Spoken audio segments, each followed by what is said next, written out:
आज है 24 अक्टूबर सन 2025। हिंदू पंचांग के अनुसार है कार्तिक माह के शुक्ल पक्ष की तृतीय तिथि विक्रम संवत 82।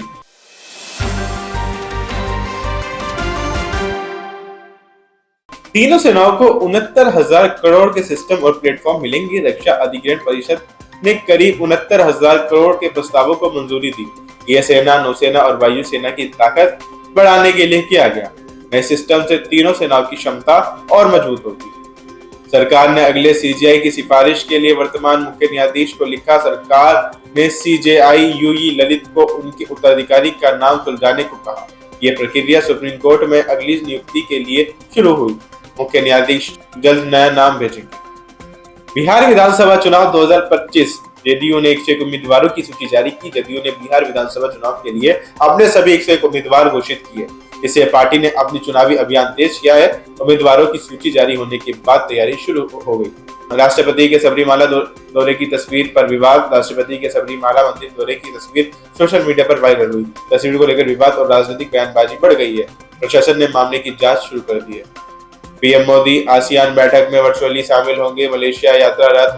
प्रधानमंत्री मोदी ने मलेशिया की यात्रा रद्द कर दी। अब वह आसियान शिखर सम्मेलन में ऑनलाइन भाग लेंगे। कार्यक्रम में भारत की विदेश नीति पर चर्चा होगी। कांग्रेस का दावा, ट्रंप से बचने के लिए पीएम मोदी ने यात्रा टाली। कांग्रेस ने कहा कि पीएम मोदी ने ट्रंप से मिलने से बचने के लिए यात्रा रद्द की। पार्टी ने इसे राजनीतिक चाल बताया। सरकार ने इस दावे को निराधार कहा। भारत और भूटान ने सुरक्षा सहयोग और सीमा प्रबंधन की समीक्षा की। दोनों देशों में द्विपक्षीय सुरक्षा पर चर्चा की। सीमा प्रबंधन और सहयोग के मुद्दों की समीक्षा की गई। भारत भूटान संबंध और मजबूत करने पर सहमति बनी।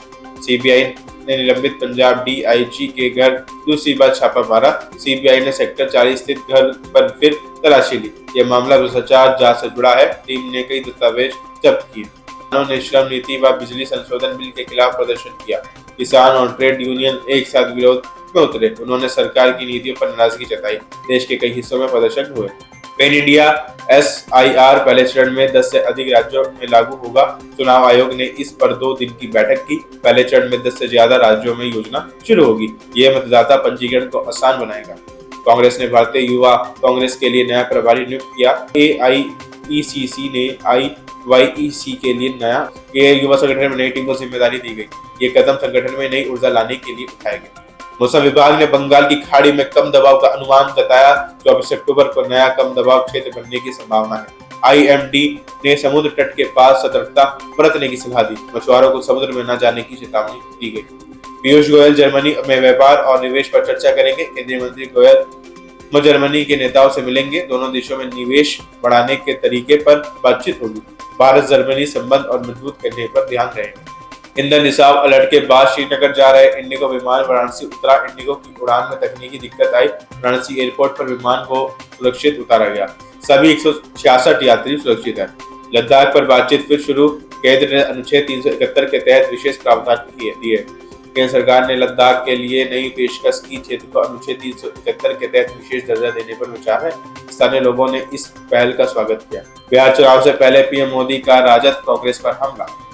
मोदी ने कहा, लोग जंगल राज को 100 साल तक नहीं भूलेंगे। उन्होंने राजद और कांग्रेस की नीतियों की आलोचना की। जनसभा में लोगों ने मोदी के भाषण का समर्थन किया। रिलायंस इंडस्ट्रीज ने रूसी तेल आयात में बदलाव किया। कंपनी ने सरकार के नए दिशा निर्देशों के अनुसार नीति बदली। जब तेल आयात की रणनीति भारत के नियमों के अनुरूप होगी, रिलायंस ने पारदर्शिता बढ़ाने का भरोसा दिया। RBI की रिपोर्ट, UPI सबसे आगे, डेबिट कार्ड लेन देन घटे। RBI ने भुगतान से जुड़ी रिपोर्ट जारी की। UPI में सबसे ज्यादा लेन देन दर्ज हुए। डेबिट कार्ड ट्रांजैक्शन में गिरावट आई है। गगनयान मिशन का 90% काम पूरा हुआ, इसरो अध्यक्ष ने कहा। इसरो ने बताया, मानव मिशन लगभग तैयार है। गगनयान का अधिकतर तकनीकी विकास पर हुआ। जल्द पहला ट्रायल लॉन्च किया जाएगा।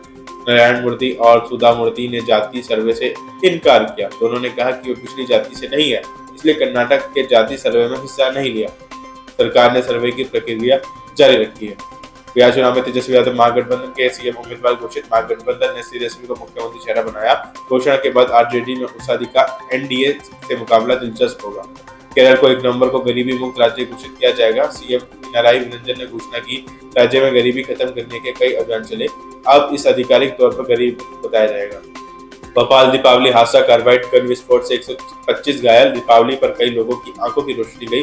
प्रशासन ने जांच के आदेश दिए हैं। घटना से पूरे शहर में दहशत फैल गई। सरकार ने सोशल मीडिया कंटेंट हटाने की शक्ति सीमित की। अब केवल वरिष्ठ अधिकारी ही ये निर्णय ले सकेंगे। उद्देश्य है नियमों में पारदर्शिता लाना। नए नियम जल्द लागू होंगे। महिला क्रिकेट विश्व कप, भारत सेमीफाइनल में पहुंचा। भारतीय टीम ने शानदार प्रदर्शन किया। स्मृति मंधाना ने इसे बड़ी राहत बताया। देश भर में टीम की जीत पर खुशी मनाई गई। जेडीयू की सूची के बाद महागठबंधन ने एनडीए की चुनौती दी। तेजस्वी यादव ने कहा एनडीए भी अपना चेहरा घोषित करे। उन्होंने कहा जनता तय करेगी कौन बेहतर है। चुनाव प्रचार अब और तेज हो गया है। तमिलनाडु सरकार ने कार्यकर्ता हेमुंजी सुंदरराजन को पुरस्कार देने की घोषणा की। उन्हें वेकॉम पुरस्कार से सम्मानित किया जाएगा। ये पुरस्कार सामाजिक न्याय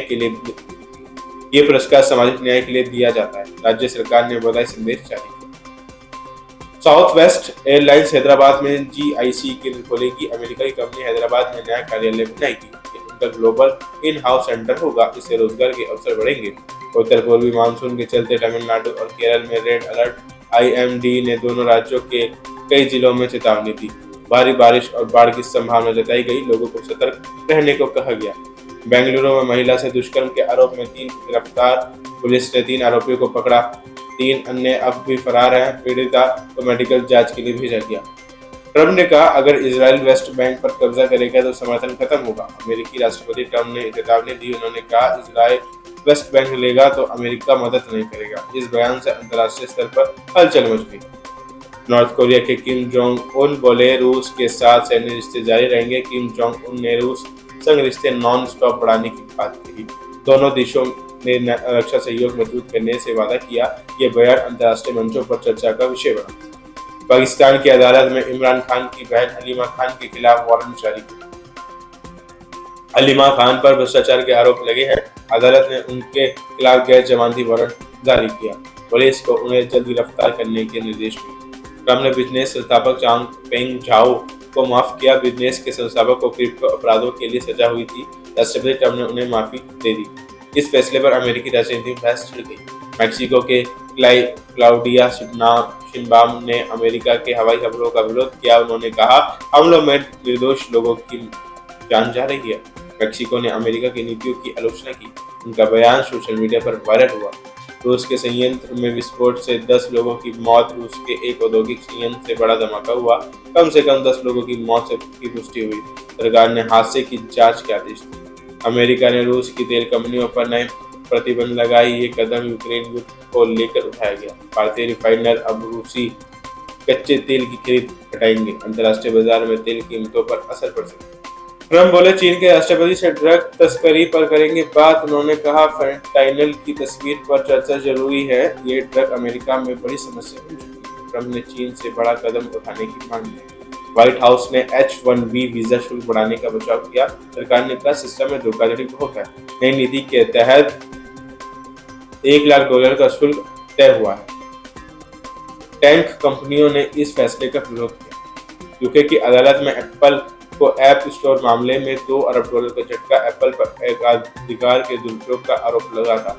अदालत ने कंपनी को दोषी पाया। ये मुकदमा टैंक उद्योग के लिए मिसाल बना। पाकिस्तान ने फिर से अति दक्षिणपंथी संगठन TLP पर प्रतिबंध लगाया।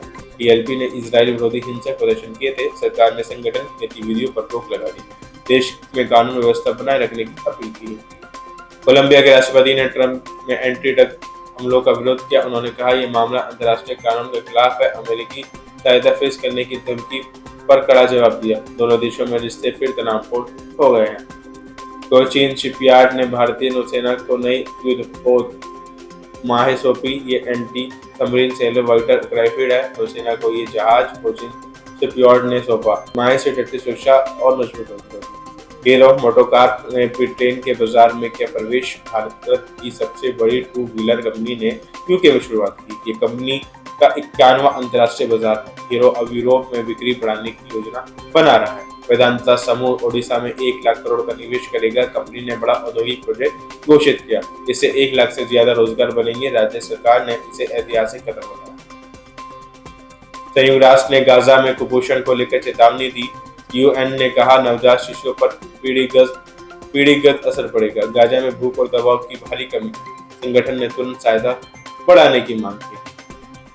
दुबई में दिवाली समारोह के दौरान भारतीय छात्र की मौत, 18 वर्षीय छात्र को कार्डियक अरेस्ट हुआ।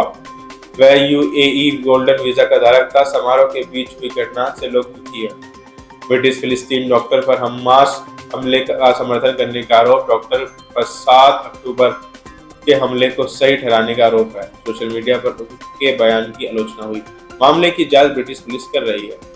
पेरिस में लोuvre संग्रहालय में $100 मिलियन के गहनों की चोरी, दिनदहाड़े हुई इस चोरी से हड़कंप मच गया। लुटेरे बड़ी आसानी से भाग निकले। पुलिस ने अंतर्राष्ट्रीय जांच शुरू की है। यूके के पीएम कीर स्टार ने मुसलमानों की सुरक्षा के लिए $10 मिलियन देने का ऐलान किया। ये राशि नफरत भरे अपराधों को रोकने के लिए दी जाएगी। कुछ समूहों ने इस कदम की आलोचना की। सरकार ने कहा कि समाज में समानता लाने की कोशिश है।